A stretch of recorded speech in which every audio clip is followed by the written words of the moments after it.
साल 2025 जब एक तरफ लोग खुशियां मना रहे थे, अपने परिवार वालों के साथ बैठकर समय बिता रहे थे, वहीं एक तरफ लोगों के घर उजड़ रहे थे। परिवार वाले अपने परिवार के सदस्यों को खो रहे थे। हम बात कर रहे हैं साल 2025 में हुए अनगिनत घटनाओं के बारे में, जिससे अब तक भी कई सारे लोग उभर नहीं पाए हैं। 29 जनवरी 2025 जब लाखों के संख्या में श्रद्धालु अपने दोस्तों और परिवार वालों के साथ महाकुंभ स्नान करने गए थे।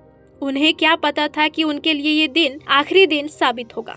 बता दें, मौनी अमावस्या को महाकुंभ का सबसे महत्वपूर्ण स्नान पर्व माना जाता है। सुबह से ही संगम क्षेत्र, घाटों और संपर्क मार्गों पर भारी भीड़ जमा हो गई। देश विदेश से आए लाखों श्रद्धालु संगम तट पर अमृत स्नान के लिए एक साथ उमड़ पड़े। तभी अचानक भीड़ में भारी भगदड़ मच गई, जिससे सभी श्रद्धालु एक ही तरफ भागने लगे।